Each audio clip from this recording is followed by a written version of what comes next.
Bonjour tout le monde et bienvenue sur cette nouvelle vidéo. Je suis Adil Jawhari, consultant réglementé en immigration canadienne reconnu par le MIFI.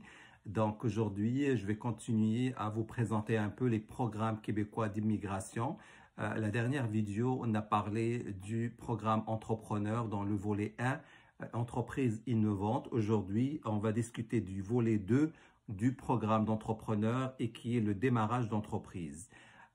Comme celui qu'on a expliqué hier, celui-là aussi, bien sûr, est composé de certaines conditions générales que le candidat doit respecter et doit remplir pour pouvoir déposer dans ce programme une demande. La première des règles, c'est toujours l'âge, donc il doit être âgé de 18 ans et plus.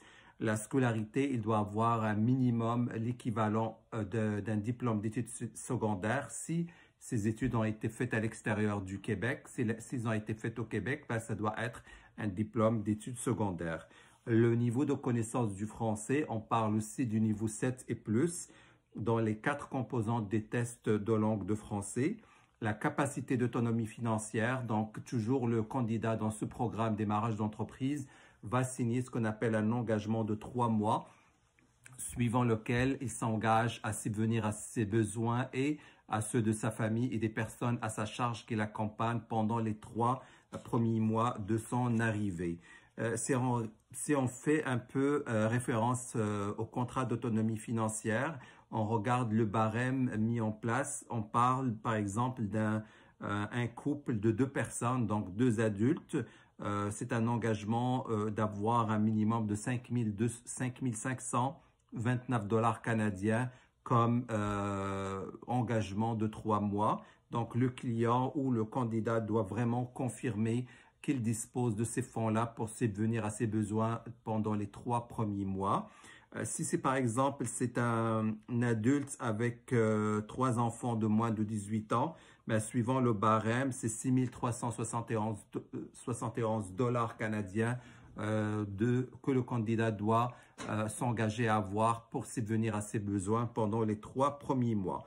Et ainsi de suite, donc en fonction du nombre des membres de la famille, les enfants à charge, 18 ans, plus de 18 ans, il va y avoir un certain critère d'autonomie financière que le candidat doit faire preuve. Dans les secteurs inadmissibles pour le programme démarrage d'entreprise au Québec, on retrouve toujours les prêts sur salaire, les compagnies d'encaissement de chèques ou de prêts sur gage et les compagnies de commerce, de location et de développement ou aménagement immobilier. Donc, ce sont des compagnies qui ne sont pas admissibles pour faire partie du programme d'entrepreneur démarrage d'entreprise. L'attestation d'apprentissage des valeurs démocratiques revient aussi dans ce programme-là. Donc, il faut que le candidat principal et son conjoint ou conjointe aient l'attestation d'apprentissage des valeurs démocratiques et des valeurs québécoises. Donc, c'est un certain nombre d'heures de formation qu'il doit suivre pour apprendre un peu à connaître quelles sont les valeurs de la société québécoise. Je citerai par exemple l'égalité des sexes, entre autres, la neutralité au niveau de la religion. Donc ça, c'est vraiment des valeurs qui font partie de la société québécoise et que le candidat doit aussi attester de ses connaissances en la matière. Donc aussi, pour respecter le profil d'entreprise en démarrage, le candidat en question doit avoir une certaine expérience en gestion. Donc, le site du MIFI parle de 2 ans d'expérience en gestion d'entreprise acquise dans les 5 années précédant la demande.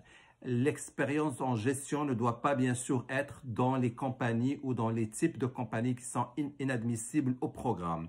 Donc, c'est vraiment très important. L'autre condition que le candidat doit remplir pour le programme démarrage d'entreprise, c'est l'avoir net. Donc, je cite encore le site du MIFI. Le candidat doit disposer d'un avoir net minimal de 600 000 $ canadiens que vous pouvez partager cet avoir net avec votre épouse, époux, conjointe ou conjoint de fait qui vous accompagne au Québec. Vous devez pouvoir démontrer l'origine et l'accumulation licite de votre avoir net. Les donations reçues dans les 6 mois précédant la demande ne peuvent pas être comptabilisées dans l'avoir net. Donc, c'est vraiment, on voit que le programme de démarrage d'entreprise cible une catégorie de candidats qui ont une certaine aisance financière et qui viennent au Québec pour à des fins d'investissement. Ils n'ont pas de travail, ils viennent pour créer de l'emploi, pour créer de la richesse dans la province du Québec. Les partenaires d'affaires aussi, donc dans ce programme de démarrage d'entreprise, les partenaires peuvent être un maximum de 3 personnes. Donc le candidat éventuellement peut ne pas présenter le dossier seul, mais avec 3 personnes qui eux aussi vont demander le programme des entrepreneurs ou vont déposer une demande dans le programme des entrepreneurs. L'autre condition dans le programme démarrage d'entreprise, c'est bien sûr l'élaboration d'un plan d'affaires. Je rappelle qu'il y a des organismes, il y a des compagnies qui peuvent accompagner ce genre de candidats dans l'établissement de leur plan d'affaires. Et aussi, on parle de l'avis d'intention de sélection du Québec.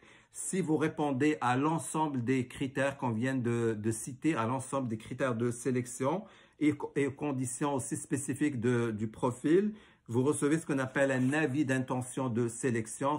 Cet avis-là va vous permettre de faire une demande de permis de travail auprès du gouvernement fédéral. Et puis, une fois que vous obtenez le permis de travail, à ce moment-là, vous pouvez démarrer votre entreprise au Québec. Donc, je rappelle que c'est un programme démarrage d'entreprise, donc qui s'adresse à des gens qui viennent au Québec en tant qu'entrepreneurs et qui vont créer de la valeur, qui vont créer des emplois au Québec en constituant leur propre compagnie.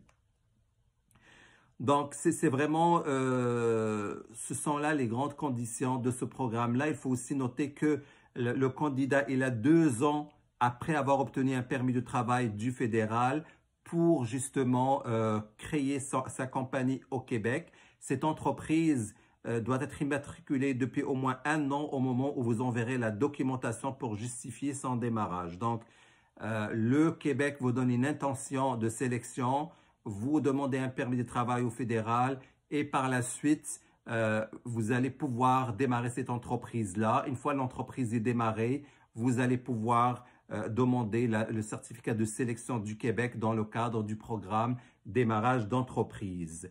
Donc, dans les dépenses de démarrage d'exploitation, il y a deux sous-conditions. Donc, si vous démarrez l'entreprise dans la communauté métropolitaine de Montréal, il faut prouver que vous avez investi 300 000 $ canadiens dans le démarrage de votre entreprise. Si l'entreprise est créée à l'extérieur de la communauté métropolitaine de Montréal, on parle de 150 000 $ canadiens. Et bien sûr, la participation dans le capital d'apport de l'entreprise, votre participation, donc celle du candidat, dans le capital d'apport de l'entreprise doit correspondre au moins à 25% de la valeur de celle-ci. Donc, vous pouvez la détenir seule ou avec la conjointe ou le conjoint. Donc, ça, ici, je viens de vous exposer de façon vraiment rapide et résumée les grandes lignes du programme d'Entrepreneurs Québec, le volet 2, démarrage d'entreprise. Je répète, c'est un programme qui s'adresse à des gens qui ont de l'expérience dans la gestion d'entreprise, qui ont aussi un avoir net important. Donc, on a vu 600 000 $ canadiens d'avoir net et qui viennent investir au Québec, qui viennent créer de la valeur dans la société québécoise et par la création d'emplois. Donc, vraiment, ce n'est pas un programme pour tout le monde. C'est vraiment spécifique, c'est vraiment ciblé. Ces informations-là sont aussi disponibles sur le site web du ministère de l'Immigration, de la francisation et de l'intégration au Québec. Donc, je n'invente rien. Ce sont vraiment toutes les informations qui sont disponibles pour vous sur le site du MEFI. Donc, si vous avez des questions, ça me ferait plaisir d'y répondre dans le cadre d'une consultation initiale. À très bientôt.